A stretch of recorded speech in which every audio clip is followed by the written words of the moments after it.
अवधूत चिंतन श्री गुरुदेव दत्त श्री स्वामी समर्थ. नमस्कार, मी पूजा आपल्या चॅनलवर तुम्हा सर्वांचं पुन्हा एकदा खूप खूप मनापासून स्वागत करते. तुमच्या सगळ्या इच्छा स्वामी महाराज लवकरात लवकर पूर्ण करत ही स्वामींची प्रार्थना करते व आजच्या आपल्या व्हिडिओला सुरुवात करते.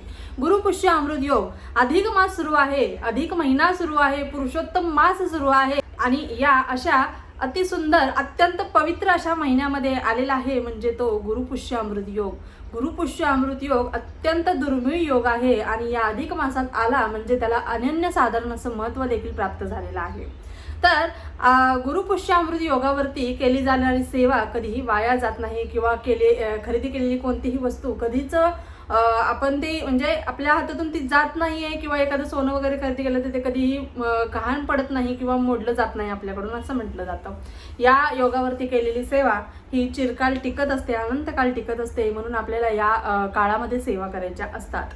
गुरुपुष्य अमृत योगावरती 24 दिवसांची जे आपण 12 फुलवातींची सेवा करतो, जर ती सेवा तुम्हाला करायची असेल सुरुवात तर तुम्ही उद्यापासून करू शकता. अर्थात तुम्ही सर्व महिला वर्ग किंवा पुरुष वर्गांना ज्यांना कोणाला सेवा करायची आहे 12 फुलवातींची 24 दिवसांची ही सेवा असणार आहे. तर ही सेवा ज्यांना कोणाला करायची आहे तुम्ही उद्यापासून सुरुवात करू शकता. गुरुपुष्य अमृत योग हा सकाळी 6:05 सुरुवात होणार आहे.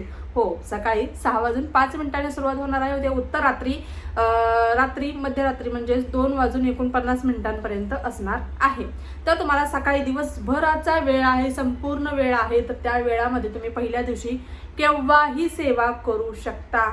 नंतर तुम्हाला एक टाइम फिक्स करावा लागणार आहे. अशा पद्धतीने तुम्हाला करायची आहे 12 फुलवातींची सेवा 24 दिवसांची असणार आहे. या संबंधीचा व्हिडिओ आपल्या चॅनलवरती अपलोड आहे. तुम्ही नक्कीच आवर्जून तो गुरुपुष्य अमृत योगावरती केली जाणारी 12 फुलवातींची सेवा तुम्ही नक्कीच पाहू शकता. त्याच पद्धतीने पहिला प्रश्न असा येणार की ताई आम्ही माहेरी आहोत तर माहेरी ही सेवा केली तर चालेल का? तर सगळ्यात अगोदर तुम्हाला मला हे सांगायचं आहे की माहेरी आपल्याला ही सेवा करता येणार नाही. सत्यनारायण देखील माहेरी करता येणार नाही. पण ज्या बाकीच्या मी सेवा सांगते त्या तुम्ही माहेरी देखील करू शकणार आहात. अशा तुम्हाला सेवा सांगणार आहे. तर बघा काय करायचं आहे. गुरुपुष्य अमृत योगावरती आपल्या कुलस्वामिनीची सेवा, कुलदेवीची सेवा किंवा माता लक्ष्मीची सेवा, भगवान विष्णूंची सेवा जितकी जास्त कराल तितका जास्त तुम्हाला त्याचा रिझल्ट, त्याचं फळ मिळणार आहे. म्हणून आपल्याला गुरुपुष्य अमृत योगावरती ह्या सगळ्या सेवा करायच्या आहेत. आता काय करायचं, कोणकोणत्या सेवा करू शकतो? सगळ्यात अगोदर तर उद्याच्या दिवशी, उद्याचा दिवस चुकवायचा नाही. उद्याच्या दिवशी लवकर उठण्याचा प्रयत्न करायचा. मान्य आहे तुम्ही बिझी आहात, वर्किंग आहात, तरी देखील वेळात वेळ काढून आपल्यासाठी, आपल्या घरासाठी, आपल्या परिवारातील प्रत्येक सदस्यासाठी आपल्याला एक दिवस लवकर उठायचं आहे आणि आपल्याला लवकर उठून स्नान वगैरे करून आपलं घर स्वच्छ करायचं आहे. बघा गुरुवारचं भरपूर फरशी पुसू नये असं म्हटलं जातं, पण प्रत्येकाच्या श्रद्धेचा तो भाग आहे. प्रत्येकाच्या श्रद्धेच्या भागानुसार प्रत्येकाने आपापलं मत ठरवायची. म्हणजे ज्यांना फरशी पुसायची आहे ते पुसू शकतात, ज्यांना नाही पुसायची ते नाही पुसली तरी देखील चालणार आहे. उंबऱ्याला हळदीचं लेपन सगळ्यात महत्त्वाचा भाग, कारण माता लक्ष्मी तिथूनच आपल्या घरामध्ये प्रवेश करत असते. त्यामुळे माता लक्ष्मीचं स्वागत करण्यासाठी उंबऱ्याला हळदीचं लेपन करायचं आहे. उंबऱ्याला हळदीचं व्यवस्थित लेपन करायचं आहे. शक्य झाल्यास तुम्हाला व्हिडिओ देखील टाकण्याचा प्रयत्न करेन, म्हणजे इथं स्क्रीनवरतीच. उंबऱ्याला हळदीचं लेपन स्वच्छ करायचं आहे, मस्तपैकी करायचं आहे. धूप, दीप, अगरबत्ती उंबऱ्याला ओवाळायची आहे. एक कापूर तिथे बाहेरच्या साईडला तुम्हाला जाळायचं आहे, ओवाळायचं आहे. त्याच पद्धतीने बाहेर रांगोळी आवर्जून काढायची. छोटीशी का होईना तुम्हाला रांगोळी आवर्जून बाहेर काढायची आहे. घर अत्यंत पवित्र कसं राहील याची काळजी आपल्याला घ्यायची आहे. कळलं? आता हे सगळं झालं. गोमूत्र, थोडंसं गंगाजल आणि थोडीशी हळद त्याच्यामध्ये टाकायची आहे. आंब्याच्या पानाने तुम्हाला संपूर्ण घरामध्ये थोडं थोडं ते शिंपडायचं आहे. घर आपलं पवित्र करायचं आहे. घरामध्ये कशा पद्धतीने आनंदीमय वातावरण राहील, शांतता कशी राहील याची काळजी घ्यायची आहे. त्याच पद्धतीने सेवा काय करायच्या, तर या दिवशी अर्थात तुम्ही सर्व देवांना अभिषेक केला तर अतिशय उत्तमच आहे. अभिषेक करत जा. दर पौर्णिमेला किंवा दर अमावस्येला आवर्जून प्रत्येक आपल्या घरातील देवी देवतांना अभिषेक घालावा. नाही घातला आता या अमावस्येला वगैरे तर तुम्ही उद्या गुरुपुष्य अमृत योग आहे तर तुम्ही या योगावरती आपल्या घरातील देवी देवतांना अभिषेक घालू शकता. स्वच्छ वस्त्र परिधान त्यांना करू शकता. फुलं वगैरे अर्पण करायचे आहेत आणि तुम्ही तुमच्या इच्छेने गुरुपुष्य अमृत योगावरती तुम्ही कुंकुमार्चनची सेवा करू शकता. त्याच पद्धतीने कुंकुमार्चन म्हणजे 16 वेळा श्री सुक्तम बोलायचं आहे. 16 श्री सुक्तमच्या प्रत्येक ओवीला कमलात्मक मंत्र लावून आपल्याला ही सेवा श्री सुक्तमची म्हणजेच कुंकुमार्चनची करायची आहे. किंवा फक्त 99 मंत्राने जरी कुंकुमार्चन केलं, श्रीयंत्रावरती करा, कुलदेवीच्या टाकावरती करा, किंवा एखादी सुपारी घेऊन त्याच्यावरती जरी केलं तरी देखील चालणार आहे. म्हणजे कुलदेवी तुमची कोणती आहे हेच तुम्हाला माहिती नाहीये. कधी कधी असं होतं, असे देखील भरपूर सेवेकरी आहेत त्यांना त्यांची कुलदेवी कोणती आहे हेच माहिती नाही. तर कुलदेवी कशी ओळखावी या संबंधीचा देखील व्हिडिओ आपल्या चॅनलवरती अपलोड आहे, आवर्जून तो पाहायचा आहे. त्याच पद्धतीने बघा सेवा काय काय करायच्या. तुमच्या घरामध्ये भगवान विष्णूंचा फोटो असेल, माता लक्ष्मी त्यांचे पाय चेपते अशा पद्धतीचा, किंवा लक्ष्मीनारायणाचा फोटो असेल तर तुम्हाला तो फोटो व्यवस्थित तुम्हाला पाटावरती मांडायचा असेल तर तुम्ही मांडू शकता.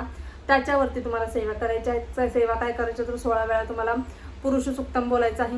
नसेल तर तुम्ही बाळकृष्णाची मूर्ती असेल त्याच्यावरती अभिषेक घाला, 16 वेळा पुरुष सुक्तम बोला.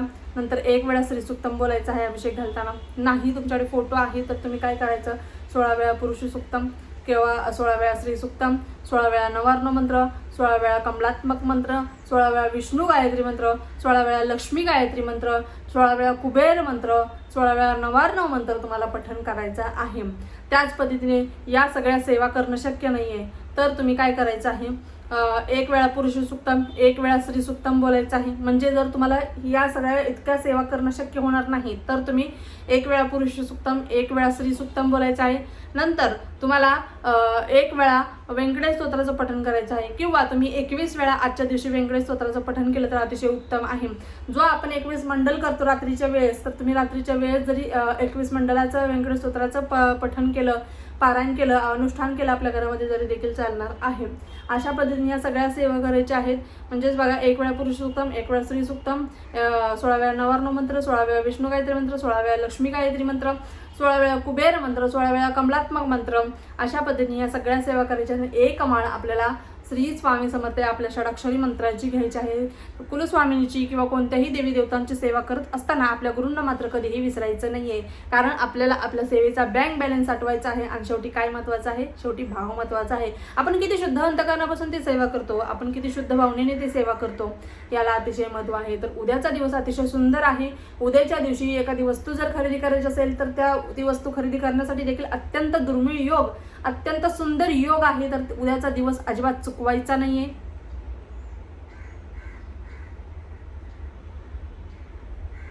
त्यामुळे उद्याचा दिवस अजिबात चुकवायचा नाहीये. प्रत्येकाने ही सेवा करायला विसरायचं नाहीये. उद्या 21 मे आहे, गुरुवार आहे, आणि गुरुवारीच येणाऱ्या योगाला गुरुपुष्य अमृत योग असं म्हटलं जातं. उद्याच्या दिवशी प्रत्येक सेवेकऱ्याने सत्यनारायण करायला अजिबात विसरायचं नाहीये. उद्यापासून भले तुम्ही अधिक महिना संपेपर्यंत करा, किंवा तुम्ही उद्याच्या दिवशी तरी सत्यनारायण करायचं आहे. दर गुरुवारी केलं तरी चालतं, आपण दर पौर्णिमेला तर करतच असतो. पण उद्या गुरुपुष्य अमृत योग असल्यामुळे तुम्ही उद्याच्या दिवशी आपल्या घरामध्ये सत्यनारायण पूजा करायला चुकूनही विसरायचं नाहीये.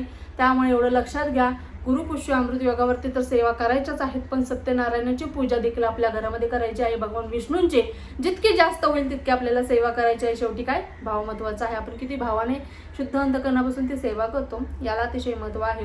तुम्ही किती थाट करून, गाजावाजा करून, किती सजावट करताय याला महत्व नाही. तुम्ही किती शुद्ध अंतकरणापासून ती सेवा करताय, तुम्ही किती त्या सेवेमध्ये डुबून गेलेला आहे, मंत्रमुग्ध झालेला आहात, याला अतिशय महत्व आहे. त्यामुळे सेवा करताना कधीही बाकीचे कोणतेही विचार आणू नका. फक्त शुद्ध भाव आपल्या मनामध्ये ठेवायचा आहे. शुद्ध अंतकरणापासून सेवा करा, तुम्हाला त्याचं 100% फळ मिळणार, म्हणजे मिळणारच आहे. तरी देखील तुमच्या काही अजून शंका असतील, तुम्हाला असं वाटत असेल की मला या बाबतीत अजून थोड्या शंका आहेत, मला म्हणजे तुमचे डाऊट क्लिअर होत नसतील, तर तुम्ही आवर्जून कमेंट बॉक्समध्ये कमेंट करा. आपल्या चॅनलवर प्रत्येकाच्या शंकेचे निरसन नक्कीच केले जाते. असे एकही कमेंट गेली नसेल आजपर्यंत त्याला मी रिप्लाय दिलेला नाही आहे.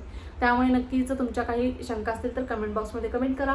व्हिडिओ आवडत असतील तर व्हिडिओला लाईक, शेअर व सबस्क्राईब करायला देखील अजिबात विसरू नका.